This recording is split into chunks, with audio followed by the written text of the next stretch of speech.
in terms of this Ravens team, the first thing that I don't like about them, the first thing I'm talking likes for the Ravens. The first thing that I like about them is their running game. Regardless of Lamar Jackson or Tyler Huntley at quarterback, they still run that ball really well. Now with Lamar out there, it takes to another level. But whether it's Gus Edwards, J.K. Dobbins, or even Huntley, when he's pulling the ball and some of the stuff, they're able to still generate a good amount of productivity on the ground. And that's always been their recipe of success since Lamar has taken over as the full-time quarterback. So that first thing for me is definitely the running game. First thing I have is Lamar Jackson. I was trying to go opposite of some of the stuff that I had on the last one just 2 weeks ago whenever we talked about likes and dislikes for the Ravens. Yeah. But I guess he's not going to be playing. I don't know. Or unless he gets a Friday miracle where he like limited or something maybe out there. I don't know. It's weird how the Ravens are playing this, or even Lamar's playing this, because I don't think you want him going into the playoffs cold. I would agree. That only leaves one more week if he doesn't play in this one. Yeah. And that'll be against the Bengals. I'm pretty sure that's their Week 18 matchup. Which could have the AFC North on the line. That could be for the division. Yeah. Obviously, Lamar's a top 10 QB in this league. But, the reason I kept this on is because I wanted to ask you, what do you think's going on with this contract going forward? I think he gets paid. I just don't know if he stays in Baltimore, because part of me thinks that now that he got hurt, that this is kind of like the FU to Baltimore. Because remember the reports. You think he's slow playing it a little? Yeah, because some of the reports initially weren't surrounding the contract stuff was that he just really wasn't trying to come back there. And then it was, but obviously we weren't a part of those negotiations, so we don't know. And then the whole reports were, oh, this is what they were offering him, but he was turning it down. Was he turning it down because he just really wasn't trying to go back there? And now that he kind of has a way out, because he definitely balled out this season to the point where I'm assuming they're going to tag him, right? Yeah, and that's a course of action they could take. And obviously you could play that game how they play it, but yeah.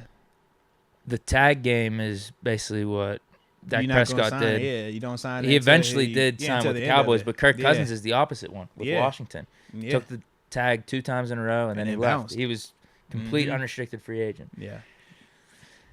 I'm looking at these guys, dude. Dak, $40 million. Stafford, $40. Carr, $40. Josh Allen, $42. Mahomes, $45. Watson, $46. Yeah. Murray, $46. Russ, $49. Rodgers, $50. The only 3 that I would say have outplayed Lamar Jackson is Josh Allen, Mahomes, and Rodgers. Okay. So you already know if he taps into that open market, what he is going to be getting. I do wonder with the Russ situation, though, and even Kyler Murray, some of these guys, like a Derek Carr or Stafford, if things are going to start flipping a little bit with these QB contracts. Say that, but I don't personally think that Lamar is in the same position as any of those guys. Kyler Murray. Do we think Kyler Murray was better than Lamar Jackson when he got that contract that he got this year? Nah. In fact, when he got paid like that, people looked at Lamar and was like, oh, yeah, this is definitely why you don't sign that deal now if Kyler Murray is getting that. Because you're way more accomplished and decorated than Kyler Murray. A better player than Kyler. I agree. He deserves more. I do just wonder, though, seeing some of these contract failures. Derek Carr. Do teams start thinking a little different? Has Derek Carr had the type of success that Lamar Jackson has had? You're preaching to the choir. He deserves more than those guys. I'm just saying from a franchise standpoint, seeing how some of these contracts may put the organization at detriment if their play isn't up to a certain standard. I think that this is one of those scenarios where it just shows why you don't pay all quarterbacks. You pay elite quarterbacks. Lamar has proven that he is elite. Derek Carr, Kyler Murray, they never proved that they were elite. They had moments, and then people just say they play quarterback, so you just pay them. And that's always been the argument that, non-quarterbacks have. Is like, why are you just paying that position because it's that position? But this guy, L. Bell, could be all-world running back, and we talking about you don't pay running backs that. But this guy, Derek Carr, who's nowhere near as good at his position as this guy is, gets $100 million because he simply plays quarterback.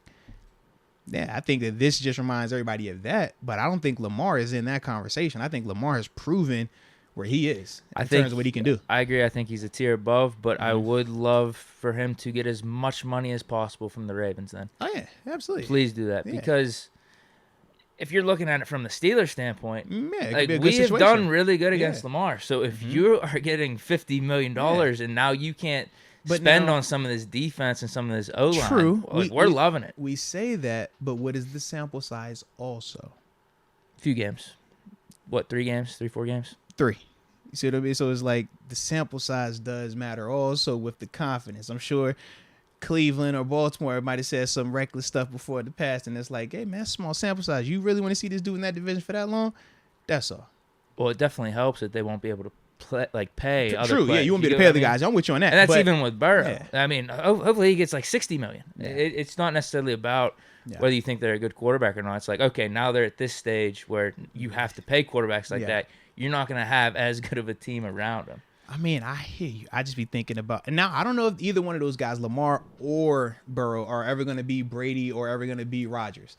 But I think about how people probably looked at Rodgers like, oh, he getting all this money, man. They can't keep everybody out there. And it's like, bro, it's like, you still got to deal with this dude. And this is probably the first year where they really have been out the mix.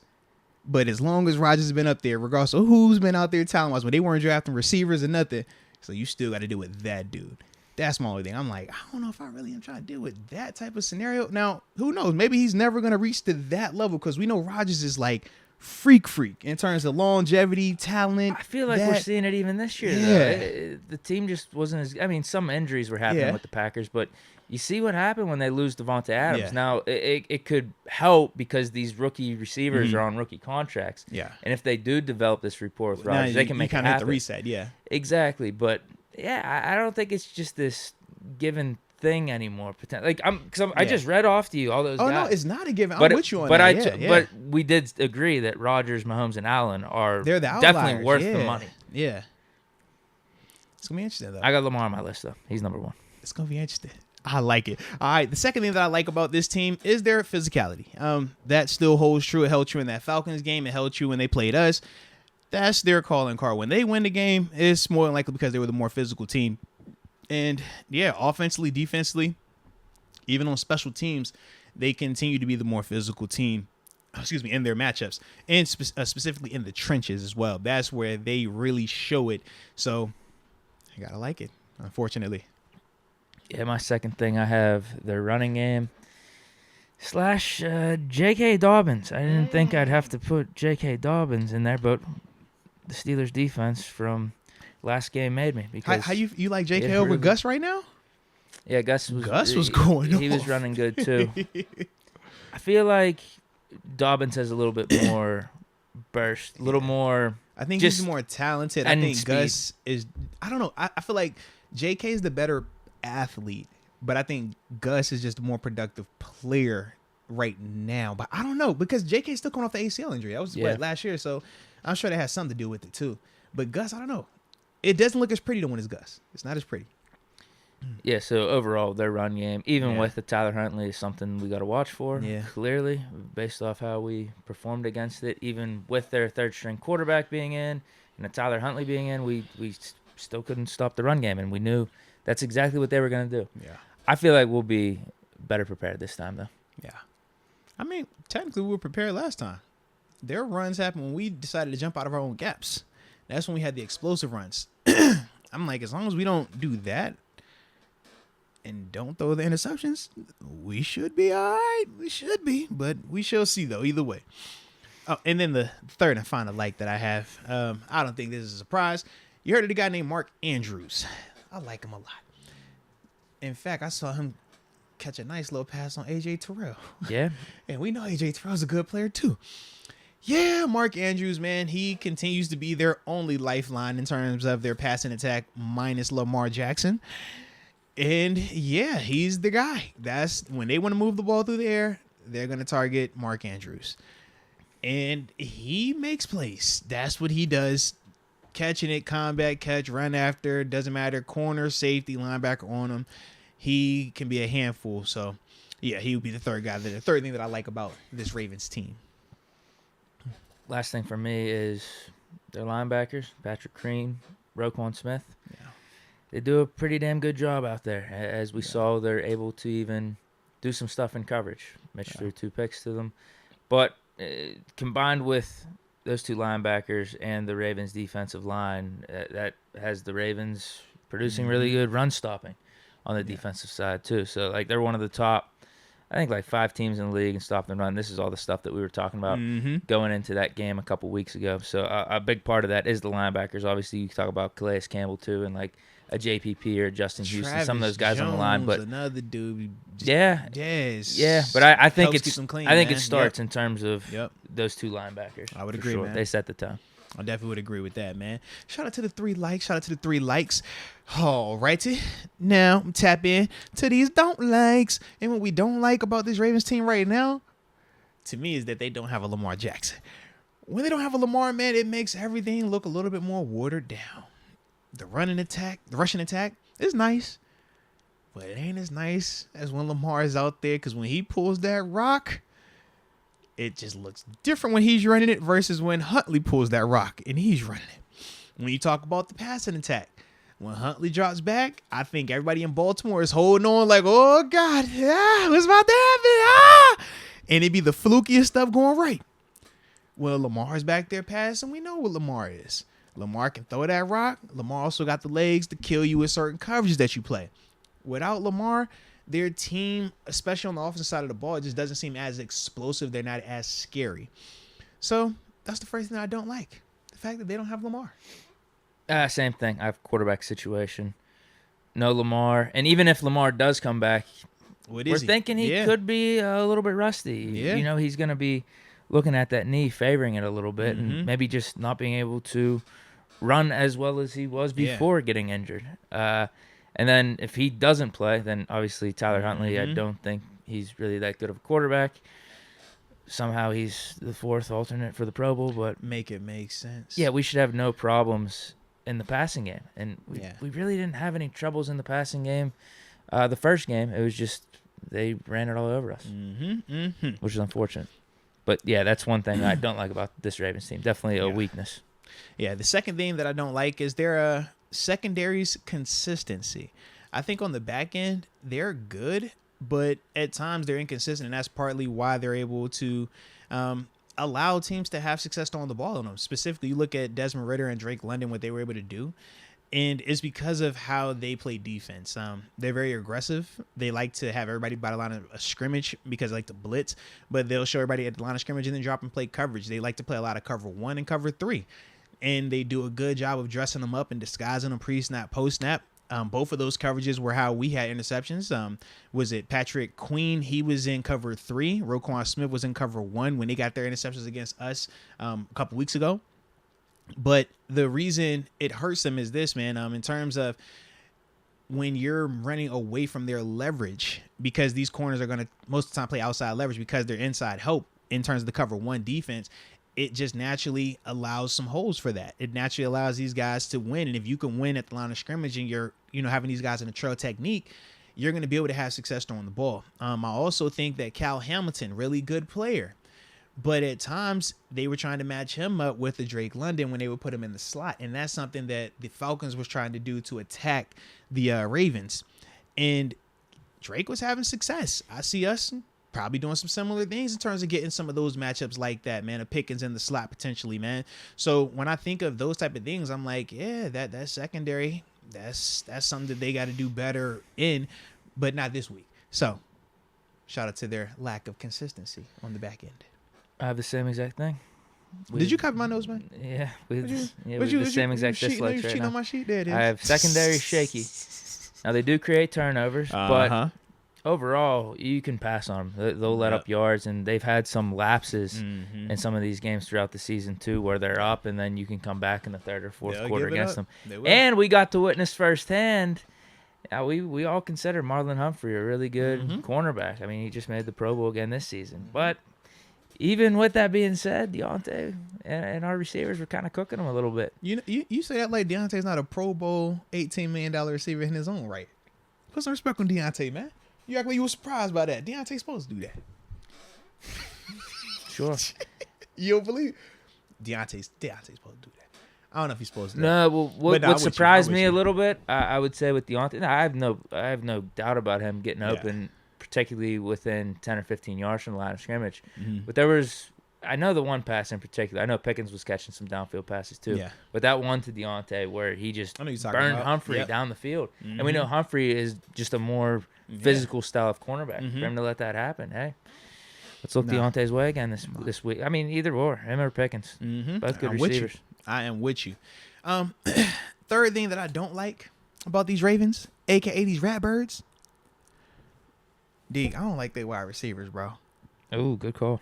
Actually, that's a great call. Sammy Watkins, That's a great Deshaun call. Jackson, Of course, they got Watkins back. Demarcus Robinson, and Sammy had a catch last game too. They don't throw it a lot. He was 9 of 17 for 115 yards last week, bro. They don't throw it often. I don't like these receivers though, bro. I don't. Yeah, Sammy was fresh off the bus. They signed him. I think it was Wednesday last week. Obviously, he was out there playing. Demarcus Robinson is probably their most. I don't even know. I was gonna say their most complete receiver. I guess you could say that because D-Jax at this age, he's 2 routes, vertical and stop. And Sammy, good player, but he's been bouncing around a little bit, man. He's getting up there in age too. Yeah, and I'm just tired of the you got the potential, you're the former first rounder, but yeah, I ain't seen enough of that just yet, man. So yeah, I'm not a fan of the receivers like that, bro. I think that it's super watered down, especially when you don't have a Lamar out there with it too. So yeah, not a fan of the receiving core out there in Baltimore. That's a great call. I'm sad I actually don't have that on my list. Big fan of Mark Andrews, not a fan of the receivers. Just to separate the two. Yeah.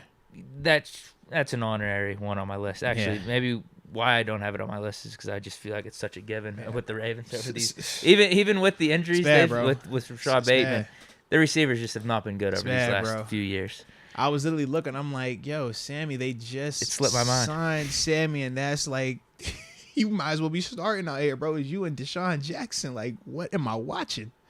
Yeah, man. Yeah. Okay, so for mine, it's just really simple. I don't think they're that good of a team. Fair. I'm sorry. They are not, in my opinion, what their record is. I know you could go back and forth with that statement of like, oh, you win the games that are in front of you, this and that. They're not a 10-5 team to me. It's just unbelievable how they've pulled some of this stuff off. They lose to the Browns 13-3 after they beat us the week before, and they just look god-awful. They look so bad. Mm-hmm. Beat the Falcons 17-9. One-score game right there. Yep. Another one that happened right before us. They beat the Broncos 10-9. It's like, come on, man. That was with Lamar. I mean, Lamar was there for a quarter or two, whatever it was. And then he got hurt. Yep. I really don't feel like they're that good of a team, but they're skating by, figuring out ways to win. They're physical. I mean, running the ball and stopping the run is what's getting them through. Yep. That's really it. But I feel like we're a good enough team where we should be able to combat both in whatever way. They also create turnovers and protect the ball. That's timely. There you go. Timely team too. That's how they winning. Yeah. I feel like it's no fluky. surprise, but that's how they doing it. It's ugly. You don't love it. You don't want to believe in it, but that is definitely their recipe right now, man. I can accept it a little bit more if Lamar would have been playing these last 3 or 4 games. Because Lamar make it look a little prettier. At least I can accept that. But Lamar make it look prettier. Yep. But right now we're seeing the non-Lamar version of how you win. This is just like but they're not gonna make a mistake. They're gonna force a turnover. And they're going to not turn the ball over, regardless of who's at quarterback. That's how they've been playing this joint, man. Even though everything says that they should be turning it over. Whenever they drop a defense, it's like, yo, this should be a pick. This is no way that this should be happening at the NFL level, man. Yeah. That's my list. I like it, bro.